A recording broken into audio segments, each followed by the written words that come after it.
Gold, trusted gold buyers. మీరు తాకట్టు పెట్టిన బంగారాన్ని విడిపించి ఈ రోజు ఉన్న మార్కెట్ ధరకు కొనబడను.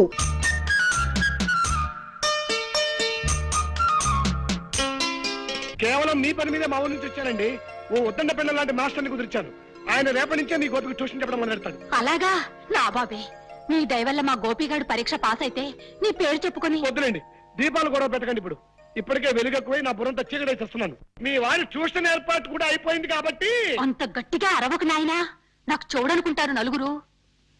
వాడికి ట్యూషన్ ఏర్పాటు చేశాను కాబట్టి మీరిద్దరూ పెళ్లి చేసుకుంటానంటారు, అంతేనా? అవునండి, అంతే, సరిగ్గా అంతే. భలే కనిపెట్టారు. ఏమ్మా? అవునమ్మా, ఇంకా అన్ని బాధ్యతలు తీరిపోయాయి కదా. తీరిపోయాగా. మీ పెద్ద తమ్ముడు రంగడి ఉద్యోగ విషయం ఏం చేస్తావమ్మా? అదేమిటండి, అతనికి ప్రెస్ లో ఉద్యోగం ఇప్పించాగా. ఆ ఉద్యోగం నాకు నచ్చలేదు. ఆ ఓనర్ని 4 చావబాది ఉద్యోగం మానేసి వచ్చేసాను. ఓనర్ని చావబాదేశావా? నా బాబే, నా కండల కొండే. అంత ఒళ్ళు పెంచితే అంతే మరి. రోజు ఎవరినో ఒకరిని బాధకపోతే బాధగానే ఉంటుంది. వాడిని సరైన దోవలో పెట్టకుండానే నీ దోవ నువ్వు చూసుకుంటావమ్మా. అమ్మా పోన్లేమ్మా, నువ్వు సుఖపడటానికి అంత తొందరగా ఉంటే ఈ కష్టాలన్నీ నాకే వదిలేసి నీ దోవ నువ్వు వెళ్ళిపోమ్మా, వెళ్ళిపో. అమ్మా అమ్మా, ఇదే చెప్తున్నాను. ఇదే చెప్తున్నాను. 600 సరే, 600 సరే, తమ్ముడికి ఓ మంచి ఉద్యోగం దొరికేదాకా. తమ్ముడికో మంచి ఉద్యోగం దొరికేదాకా నేను పెళ్లి చేసుకోను కాక చేసుకోను. నేను పెళ్లి చేసుకోను గాక చేసుకోను. శబదాన విషయంలో చూసుకోపా. శపథం చేసి మరీ చెప్తున్నాను. నా తల్లి, నా బంగారే, తమ్ముడంటే ఎంత ఆపేక్షో నా బిడ్డకి. ఏమండి, ఏమండి? Please please.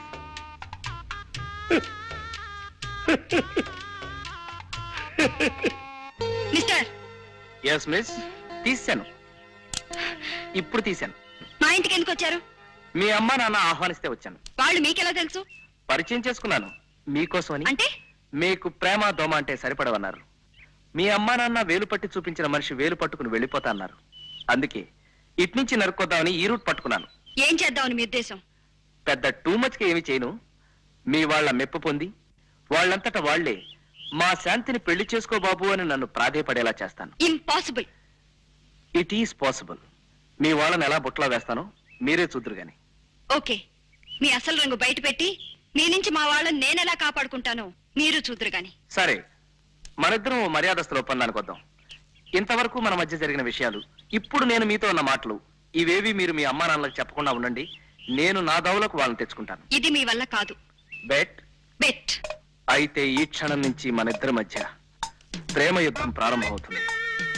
ఆ యుద్ధంలో నేను గెలిస్తే మీరు నా భార్య అవుతారు. మీరు గెలిస్తే నేను నా ఓటమిని ఒప్పుకుని మీకు భర్తనైపోతాను. ఓకే? ఓకే. మిస్టర్, ఏమిటన్నారు? నో, మాట అన్నాక మాటే. మన పందానికి ఒప్పేసుకున్నారు, అది చాలు నాకు.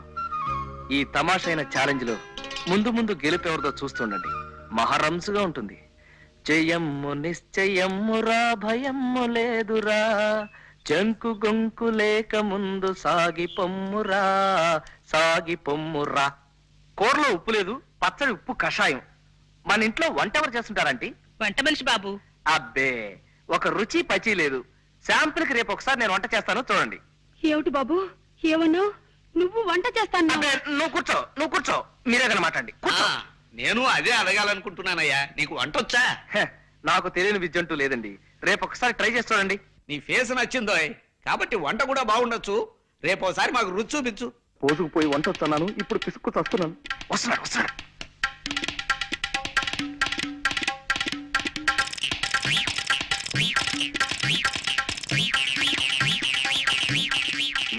Very good, keep it up.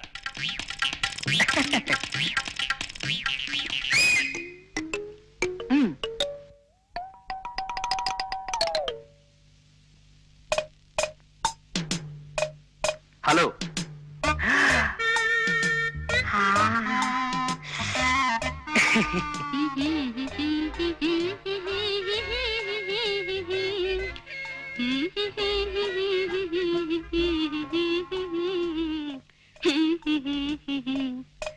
పులుసు దివ్యంగా ఉంది రాంబాబు. ఇలా అన్ని విషయాల్లోనూ తల్లో నాలుకలా ఉండి మాకు కొడుకులే లోటు తీరుస్తున్నావయ్యా. ఆంటీ, అంత మాట అనకండి ప్లీజ్. నన్ను మీ కొడుకు అనుకుని నా కొంప ఉంచకండి. ఆ మీ అన్నగారి కొడుకు అనుకోండి, వరస సరిపోతుంది. అందుకే మిమ్మల్ని ఆంటీ అని కూడా పిలుస్తున్నాను కదా. అలాగే నాయనా, ఇక నుంచి నువ్వు మా మేనల్లుడివే అనుకుంటాను. అమ్మా, ఇవాళ వంట చాలా బాగుంది కదూ? అవునమ్మా, అమృతంలా ఉంది. ఆ వంట మనిషి వెంకమ్మ చేసే వంట నాకు నచ్చడం లేదమ్మా. ఇవాళ నుంచి దాన్ని మాన్పించే. అలాగే. ఎంచక్క రాంబాబు గారే 2 పూట్ల వంట చేస్తారు. మన రాంబాబుని వంట చేయమందా ఉంటావా? అవునమ్మా, మన ఇంట్లో పని మనమే చేసుకోవడంలో తప్పే ఉంది. ఏం రాంబాబు గారు? ఎస్ ఎస్, అవును, తప్పలేదు, ఏం తప్పలేదు. మా అమ్మాయి చెప్పింది కరెక్ట్. అసలు ఆ వంట దాని ఫేసే నచ్చడం లేదు. వెంటనే దాన్ని డిస్మిస్ చేసేస్తాను. రాంబాబు, ఇంక ఈ పని నువ్వే చూసుకోవాలి. లలా లలా లలా లలా లలా లలా లలా. మా నాన్న చూస్తానేమో భయంగా ఉంది. తండ్రి గారు నటించడం హాయిగా తిని కూర్చోడు అని ఆశపడ్డాను. ఇలా మా చేత పిడకలతో భజన చేస్తాడు అనుకోలేదు. ఆఖరి మా చేత పేడ కూడా మహిస్తున్నాం. పేడంటే మరి అంత అసహ్యంగా చూడకరా. ఏమిటి బాబు ఏమన్నావు? పేడంటే అసహ్యం అన్నావా? అమ్మో, నేను అనలేదు. వద్దు వద్దు, మీ చెట్టుని గుర్తు చేసుకోవద్దు. వాడు వచ్చే టైం కానీ ఉండరా. అమ్మో వస్తున్నారు. వెళ్ళండి. చూసారా నాన్న, ఇందరు పని వాళ్ళుండి మన దొడ్డి బాగు చేయలేకపోయారు. పాపం రాంబాబు గారు ఒక్కరే పనంతా చేస్తున్నారు. రాంబాబు గొప్ప పనిమంతుడు, నాకు తెలుసు కదా. Thank you sir, thank you very much. మరి అటువంటప్పుడు ఈ పనికి రాని పాలేళ్ళంతా మనకెందుకు నాన్న? వాళ్ళందరినీ తీసేస్తే రాంబాబు గారు ఒక్కరే ఈ పనంతా చూసుకుంటారు కదా. కరెక్ట్, మా అమ్మాయి చెప్పింది కరెక్ట్. పనికి ఉపయోగపడిన వాళ్ళు ఎందుకయ్యా కాళ్ళకి చేతులు అడ్డం పడుతూ? వెంటనే వాళ్ళని డిస్మిస్ చేసేస్తాను.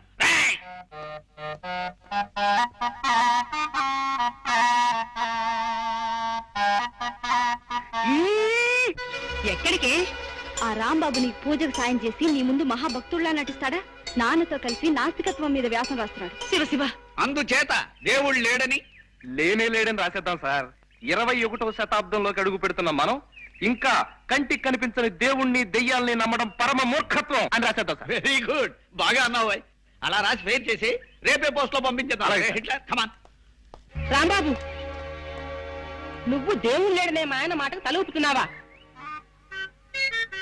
అయితే ఇన్నాళ్ళు నువ్వు నా దగ్గర భక్తి శ్రద్ధలున్నట్టుగా నటించావన్నమాట. మీరు చాలా పొరపాటు పడుతున్నారు అత్తయ్య గారు. నేను నాటకవాడింది మీ దగ్గర కాదు, మావయ్య గారి దగ్గర. అస్సలు యోగి వేమన ఏమన్నాడు అత్తయ్య గారు? ఏమన్నాడు? ఏమో బాబు, ఆయన అన్నప్పుడు నేను వినలేదు. అప్పుడు మీరు లేరు కూడా. కామిగాక మోక్ష కామిగాడన్నాడు వేమన. బెళోమంగళుడు, భవానీ శంకరుడు వీళ్ళందరూ ముందుగా దేవుణ్ణి లెక్క చేయకుండా విచ్చలవిడిగా రెచ్చిపోయి చివరి దశలో ఈ శరీరం ఒట్టి మలమూత్రాలు నిండిన తోలి తిత్తి మాత్రమే అని తెలుసుకుని ఆ జగన్నాటక సూత్రధారి అయిన ఆ పరమేశ్వరుడి భక్తిలో పడి ముక్తిని సంపాదించాడు. నిజమేనా? ఇదే బాబు. మహాబాగా చెప్పావు, పుణ్యాత్ముడివి. అందుకే నేను మామయ్య గారిలో నాస్తికత్వాన్ని రెచ్చగొడుతున్నాను. కొన్నాళ్లు పోయాక ఆయన మనదోవలోకి వచ్చేసి తనే తెలుసుకుంటారు ఇదంతా ఆ సృష్టి స్థితి లయకారకుడి లీల అని. ఏమంటారు? బాగుంది నాయనా, అలా చెయ్యి. అమ్మా నువ్వు ఊరుకో అమ్మా. పుట్టి పుణ్యానికి అతని మీద పితూరులు చెప్పకు. అతను ఎంత భక్తి పడడో చూడు. ఓం నమ శివాయ. హరే రామ హరే రామ రామ రామ హరే హరే, హరే కృష్ణ కృష్ణ కృష్ణ హరే హరే హరే, హరే. హరే రామ హరే రామ. జయము నిశ్చయమురా భయము లేదురా. రావుడు రావుడు, ఎలా ఉండేవారు, ఎలా అయిపోయావరా? నేనెలా అయిపోయినా ఈ పందెం మాత్రం గెలిచి తీరాలరా, అది నా పట్టుదల. ఇదివరకు అక్కడ చెంబు తీసుకుని పెట్టేవాడు కాదు, ఇప్పుడు ఇంటి పని, వంట పని, కూలి పని. రామ మా చెడ్డదిరా రావుడు. సంతోషం, నువ్వు వెళ్ళు. పాపం భరించలేకపోతున్నట్టున్నారు. ఓడిపోయాను ఒప్పుకుని వెళ్ళిపోకూడదు. నెవర్. గెలిపే తప్ప ఓటమి రంగు రుచి వాసన ఎరగని వాడిని నేను. ఓడి ఒక్కడే వెళ్తాను, ఓడించి మిమ్మల్ని కూడా నా వెంట తీసుకెళ్తాను. త్వరలో మీరే చూద్దరు గాని. మిస్టర్, మీ మొహాన్ని ఇక్కడ పారేసుకున్నారు. ఏం పర్లేదులేండి, మీ మొహం నా దగ్గర ఉందిగా, అడ్జస్ట్ చేసుకుంటారులేండి. టిఫిన్ చేస్తున్నారా అక్కయ్య గారు? అవునమ్మా, కాస్త ఆకలి అనిపించింది. మా రాంబాబుని అడిగాను, 4 ఇడ్లీలు వేసి పెట్టాడు. చెరువు గట్టుని కూర్చొని తినాలని సరదా పుట్టి ఇక్కడికి వచ్చాను. ఇవి అతను చేసినవేనమ్మా, నేను చేసుకున్నాను అనుకునేవు. మీరు చాలా కళైన మొహం అక్కయ్య గారు. మరేనమ్మా, పెళ్ళైన కొత్తలో మావారు ఎప్పుడు ఆ మాట అనేవారు. మీరు రాంబాబు గారిని అప్పుడప్పుడు చిట్టి అని పిలుస్తారు. ఆయన పేరు రాంబాబా చిట్టి బాబా? అంటే అది మీ కళ్ళు కలవల్లా ఉంటాయండి. మరే చూడమ్మా, నువ్వు మంచిదానివి కాబట్టి నీకు చెప్తున్నాను. మా అబ్బాయి పేరు చిట్టిబాబమ్మ. నా దురదృష్టం, దేవుడు వాడిని తీసుకుపోయాడు. అంటే రాంబాబు మీ అబ్బాయి కాదా అండి? మీ ముక్కు మాత్రం సంపంగి మొగ్గ కదండి. ఆ మాట నిజమే అని. రాంబాబు మీ అబ్బాయా? అంటే నీకు కాబట్టి చెప్తున్నాను, అతను మా అబ్బాయి కాడమ్మా. ఏమిటమ్మా, రాంబాబు గోపాలం కొడుకు కాడా? గాలిని ధూళిని కూడా అనుమానించే మనిషిని నేనెంత వెర్రి వెంగళాయిలా వాళ్ళ వల్ల పడిపోయాను. ఇక చూస్తూ ఊరుకోవడానికి వీల్లేదు. వాళ్ళ అంతు తేల్చేస్తాను. ఈ ఊళ్ళో ఎన్నాళ్ళు ఉండాల్సి వస్తుందో ఏమిటో. గోపాలం, ఏమిటి అప్పుడే భోజనాలు రెడీ అయిపోయాయా? అవును, వడ్డిద్దామనే వస్తున్నాను. రాంబాబు మీకేమవుతాడు? మిమ్మల్ని అడిగేది. చెప్పండి, రాంబాబు మీకేమవుతాడు? నిజం చెప్పండి. మోసాన్ని సహించలేను నేను. ఏమిటి బాబు ఏమన్నావు? మోసాన్ని సహించలేనా? నాన్న చిట్టి. అక్కడ అయిపో. వేషాలు ఎక్కండి. నేను అసలే తిక్క మనిషిని. ఏం గోపాలం మాట్లాడవే? రాంబాబు నీ కన్న కొడుకు కాదు కదూ? ఆ దరిద్రపు వాయింపు వాయించకు. నా ప్రశ్నకి జవాబు చెప్పకపోతే ఇప్పుడు నీ బుర్ర మీద నేను ఘటం వాయించేయగలను. చెప్పు. నాకేం తెలియదు బా. అమ్మయ్యా, రాంబాబు వస్తున్నాడు, ఆయన అడగండి. రాంబాబు ఇలా రా. మమ్మల్ని ఇలా ఎన్నాళ్ళు మోసం చేయాలనుకుంటున్నావు? మోసం ఏమిటండి? ఏ విషయం మీరు మాట్లాడేది? ఏ విషయమే? ఇన్నాళ్ళు వీళ్ళు నీ తల్లిదండ్రులని మాతో అబద్ధం చెప్పావు, అవునా? మాట్లాడమే. అవును సార్, అబద్ధమే చెప్పాను. నిజమే. కానీ ఎందుకు ఎందుకు అలా చెప్పాను? ఎదురు మమ్మల్ని ప్రశ్నిస్తావే? అది మేము నిన్ను అడిగిన ప్రశ్న. సరే సార్, నా ప్రశ్నకి నేనే సమాధానం చెప్పుకుంటాను. ఓ బిడ్డ, తనని నవమాసాలు మోసి కని పెంచిన తల్లికి, తనకి విద్యాబుద్ధులు నేర్పించిన తండ్రికి సేవ చేసుకుని తరించడం తప్పా సార్? అది తప్పెలా అవుతుంది? అలాగే నేను ఆశపడ్డాను సార్. మా అమ్మా నాన్నల్ని అనుక్షణం చూసుకుంటూ ఉండాలని, వాళ్ళ పాద సేవలో తరించిపోవాలని చిన్నతనం నుంచి ఈ పిచ్చి మనసు పడింది సార్. కానీ మా అమ్మా నాన్న నా 10వ ఏటని నన్ను ఒంటరి వాణ్ణి చేసి కాశీకి వెళ్లిపోయి సన్యాసం పుచ్చుకుని సన్యాసినిగా అక్కడే కాపురం చేసుకుంటూ ఉండిపోయారు. అమ్మా బాబు అని నోరారా పిలవడానికి అమ్మ లేదు, నాన్న అని ఆప్యాయంగా పిలుచుకోవడానికి తండ్రి లేడు. ఆ భాగ్యం కలిగిన బిడ్డల్ని చూస్తుంటే నేనెంత కుమిలిపోతానో, ఎంత బాధపడిపోతానో మీకేం తెలుసా? ఆ పరిస్థితుల్లో ఈ ఊరి గుళ్ళో మీ ఇద్దరిని చూశాను. నాకెందుకో మీలో మా మామయ్య కనిపించాడు. ఆయన కూడా మీలాగా తిక్క మనిషి. మా అత్తయ్య పేరు కూడా సుబ్బలక్ష్మి. ఆ పేరు గల మీ శ్రీమతి గారిలో మా అత్తయ్య గారిని చూసుకున్నాను. అమ్మా నాన్నల సేవ చేసుకునే అదృష్టం నాకు ఎలాగూ లేదు. కనీసం అత్తమామల సేవ అయినా చేసుకుని తరించాలనుకున్నాను. అందుకే మీ ఇంట్లో అడుగు పెట్టాలనుకున్నాను. మీరు చాలా అనుమానపు మనిషిని, ఒంటరిగా నేను మీ ఇంట్లో అడుగు పెట్టడం కష్టమని మీ ఊర్లో కొంతమంది చెప్పారు. అందుకే ఈ గోపాలం గారిని, కాంతం గారిని ప్రాధేయపడి మా అమ్మా నాన్నల్లా నటింప చేశాను. చెప్పండి సార్, నేను చేసిన తప్ప? అభిమానించబడాలని, ప్రేమించబడాలని ప్రయత్నించడం తప్ప సార్? అలాగే సార్, ఇంకా నేను తప్పు చేసిన వాడినే మీరు అనుకుంటే ఈ క్షణమే మీ ఇల్లు వెళ్ళిపోతాను సార్. నేను నా అనేవాళ్ళు ఎవరు లేనివాడిని. ఎవరినో ప్రాధేయపడి ఏదో పంచర తలదాచుకుంటాను. దొరికితే తింటాను, తిండి దొరక్కపోతే పోతాను, చచ్చిపోతాను. ఈ అనాథ జీవి ఎక్కడో రాలిపోతే మీకేమిటి సార్? కానివ్వండి, మీరు మాత్రం సుఖంగా ఉండండి. మేము వెళ్ళిపోతాం సార్. రండమ్మా, మేము వెళ్ళిపోతున్నాం. జగన్నాథం గారు. రాంబాబు, నువ్వెక్కడికి వెళ్ళొద్దు. నీ కథ విని నా గుండె కరిగిపోయింది రాంబాబు. నువ్వు మా మేనల్లుడివే అనుకుంటావు, మేము నిజంగా నీ అత్తమావలవే అనుకో.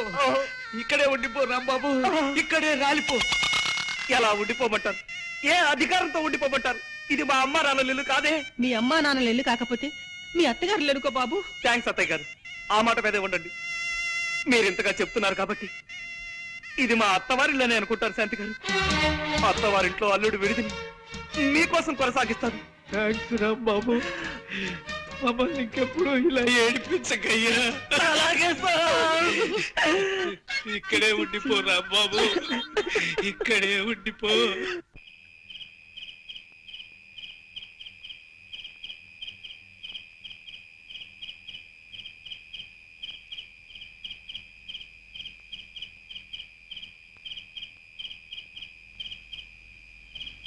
హలో, జయం పెద్ద గొప్పే. మా నాన్నని బోల్తా కొట్టించడం ఘనతేం కాదు. మనిద్దరి పందెంలో గెలుపు నాదే తెలుసా? నో, గెలుపు నాదే. కాదు, గెలుపు నాది. నాది. నెవర్. గెలుపు నాది నాది నాది.